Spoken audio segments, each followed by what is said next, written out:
अस्सलाम वालेकुम जी, कैसे हैं आप सब? मैं ठीक, शुक्र अल्हम्दुलिल्लाह। दुआ करती हूँ आप भी माशाल्लाह ठीक ठाक रहें, खुश रहें। चलें जी, चाय का नाश्ता करते हैं, साथ लेते हैं पापे मतलब रस। इतने जो कराची में रहते हैं ना, मुझे लगता है वो पापे कहते हैं। मैं ना एक दफ़ा पाकिस्तान थी मेरे मामू कराची में रहते हैं, तो मैं जाती तो उस वक्त ना हम पंजाब में ना इसको रस ही कहते हैं, सिंध में या कराची में पापे कहते हैं ना। उन्होंने कहना पापे का नाश्ता करने, पापे समझ नहीं आती थी किसको, पापा तो पापा होता है ना तो वहाँ पे ये लोग रस को पापे कहते थे। तो अब मैं भी पापों का नाश्ता करने लगी हूँ। तो ये हुन की भी पकाने लगी। हाँ, मैंने निकाला था कीमा, उसको मैंने ना हल्का सा ना भून लिया, ऑयल डाल के, क्या कहते हैं, लहसुन थोड़ा सा लिया था, उसके अंदर कीमा डाला है और उसको बनाई करने लगी। साथ अब डालूंगी मैं टमाटो पेस्ट। इसके अंदर ना आप, मुझे किसी ने बोला था कि तुम फ्रैश क्रीम भी पा सकते हो। मैं लजानिया बनाने लगी ना, तो मेरे बच्चे ना इस जो पेस्ट है इसका ही खाते हैं। हर किसी का अपना एक होता है ना, मेरे बच्चे ऐ खाते, तुम ओदा भी बना सकते हो। तो अभी दो जो है ना फुल मैंने इसके अंदर डाल दी हैं, नमक मिर्च और वो क्या कहते हैं ओरिगानो मैंने डाला, और मैंने कोई मसाला नहीं डाला ना। तो बड़ी मज़ेदार टेस्ट इसका बन गया। तो अब इसको ना मैं बिरयानी की तरह तय लगाऊंगी। मैं तो वैसे का नाम ही बिरयानी पा छड़िया वे, क्योंकि बिरयानी में भी आपको पता सजावटें और तय और शह 7-8 तय लगा के फिर सजावट होती है। तो यह भी वही सिस्टम बन जाता है, गोरियां की बिरयानी है। मैंने पहले भी कितनी दफ़ा बात की इस टॉपिक पे।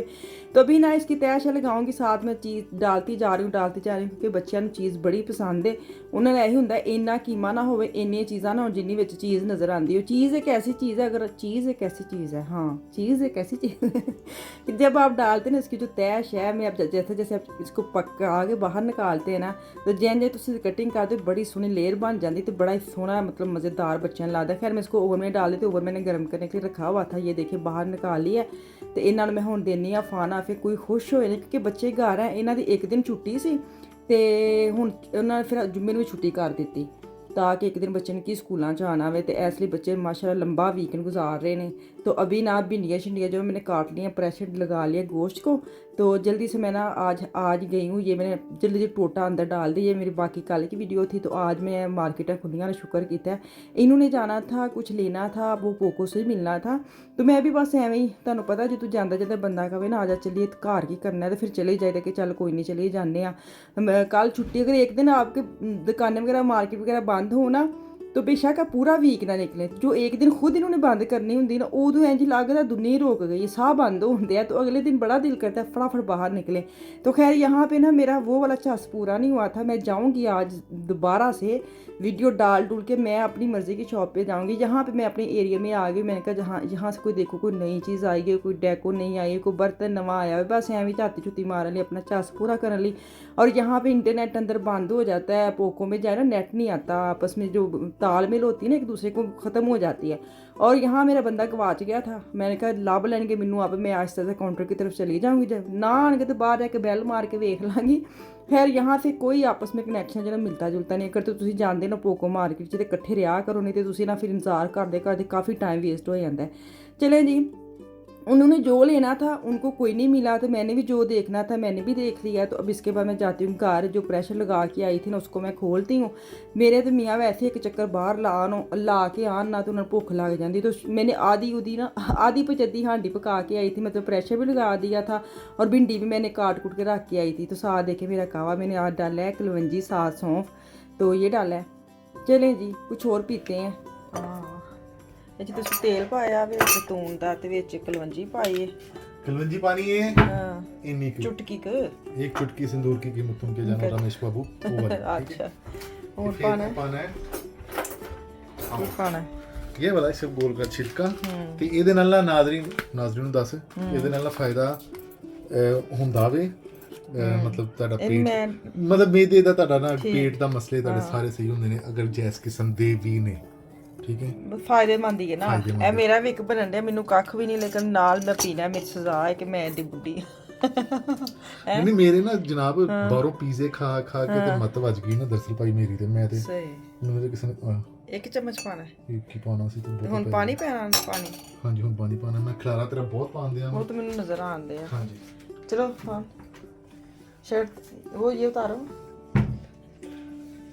अच्छा ठहरे एक मिनट मैं करती हूँ।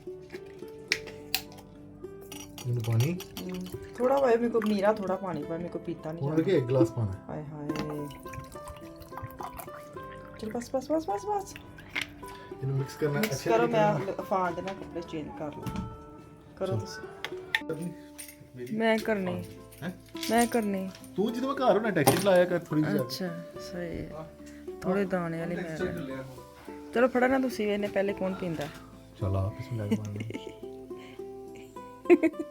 ਮੈਂ ਤੈਨੂੰ ਪਿਆਣਾ ਸੀ ਬਸ ਆਪਣਾ ਮੇਰੇ ਕੁੱਟ ਲਾਣਾ ਹੈ ਨਾ ਕਹਿੰਜ ਅੱਖਾਂ ਕਰਨ ਦਾ ਮਤਲਬ ਹੈ ਕਿ ਨਹੀਂ ਮਜ਼ੇਦਾਰ ਨਹੀਂ ਪਤਾ ਨਹੀਂ ਹਾਂ ਚਲੋ ਅਸੀਂ ਪੜ ਲੈਣ बिस्मिल्लाहिर्रहमानिर्रहीम पी के ਵੇਖਦੇ ਫਿਰ ਤੁਹਾਨੂੰ ਨਾ ਦੱਸਾਂਗੀ ਕੀ ਹਿਸਾਬ अब पिछले टाइम का शाम का टाइम है अफान को मैं साथ लेके आई हूँ मैंने कहा अफान आज ज़रा चक्कर लगा के वॉक करने जाते हैं 8 बजे का टाइम था मैंने पता नहीं क्यों घबराहट होने लग पैंती मैं 6 साढ़े 6 निकल जाए मुझे बड़ा आराम रहता है लेकिन जैसे ही 7:30 8 बजे का टाइम जाता है ना मेरी सैर जाती जंगलों में तो मैं अफान अपने लिए बॉडीगार्ड बना के ले आई हाँ कि अफान मेरे साथ आ जाओ तो अभी ना अफान के साथ मैं आगे बातें शातें करती हूँ और आपको दिखाती हूँ कि बेचारा फंस गया है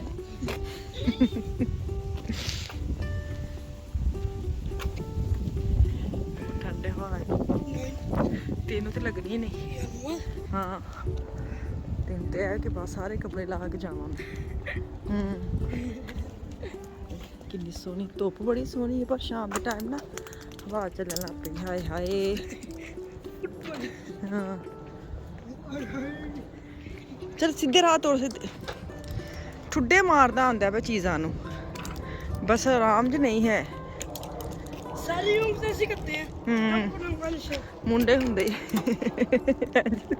ਕਹਿੰਦੇ ਸਾਰੇ ਮੁੰਡੇ ਇੰਜ ਹੀ ਕਰਦੇ ਨੇ ਠੁੱਡੇ ਮਾਰਦੇ ਜਾਂਦੇ ਨੇ ਚੀਜ਼ਾਂ ਨੂੰ ਫਿਰ ਸੱਟਾਂ ਵੀ ਤਾਂ ਮੁੰਡੇ ਹੀ ਲਵਾਉਂਦੇ ਨੇ ਨਾ ਚਲ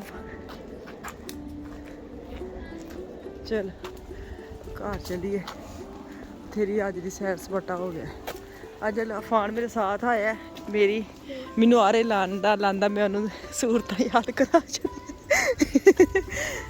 ਕਹਿੰਦਾ ਮੈਂ ਇਹਨੂੰ ਕਿਹਾ ਚੱਲ ਮੈਨੂੰ ਨਮਾਜ਼ ਸੁਣਾ ਨਾ ਤੇ ਕਹਿੰਦਾ ਚਲੋ ਸਪਾਸ ਕਰਨੇ ਆਇਆ ਮਤਲਬ ਕਿ ਮਜ਼ਾ ਲੈਣ ਆਇਆ ਵਾ ਮੈਂ ਕਿਹਾ ਤੂੰ ਠਹਿਰ ਜਾ ਜ਼ਰਾ ਤੈਨੂੰ ਮਜ਼ਾ ਦਵਾਵਾਂ ਕਦੀ ਕਦੀ ਤੇ ਮੇਰੇ ਹੱਥੇ ਚੜ੍ਹਦੇ ਹੋ ਚਲੋ ਜੀ ਘਰ ਚੱਲਦੇ ਆਫੀਆ ਬਾਜੀ ਨੂੰ ਮੈਂ ਕਿਹਾ ਸੀ ਆ ਜਾ ਆਫੀਆ ਨੇ ਕਿਹਾ ਨਹੀਂ ਆਫੀਆ ਜ਼ਰਾ ਆਫੀਆ ਬਾਜੀ ਅਫਾਨ ਕੀ ਬਾਜੀ ਅਫਾਨ ਛੋਟਾ ਹੈ 3 सेकंड आफिया बाजी अफान 3 सेकंड 3 मिनट या 3 सेकंड छोटा है आफिया 3 सेकंड वड्डी 3 मिनट सॉरी 1 मिनट अच्छा हाय हाय मैनू सही कुछ याद नहीं है वैसे हाँ चलो ते आफिया नूं बड़ा हुंदा मैनू बाजी कवे अफान बाजी हाय बड़ा शौक है बाजियां बनन दा चलो जी ਅਸੀਂ ਇੱਥੇ ਚੱਲਨੇ ਆ ਮਾਂ ਪੁੱਤਰ ਘਰ मैं जो भी इन्हें याद करवाने थोड़ा बहुत याद कर लिया क्योंकि आफिया कुछ ज़्यादा याद थी इसको नहीं इतनी याद थी तो वो करवाएंगे तो मैनू दो इजाज़त कल वापस आऊँगी दुआ में याद रखें अल्लाह हाफिज़।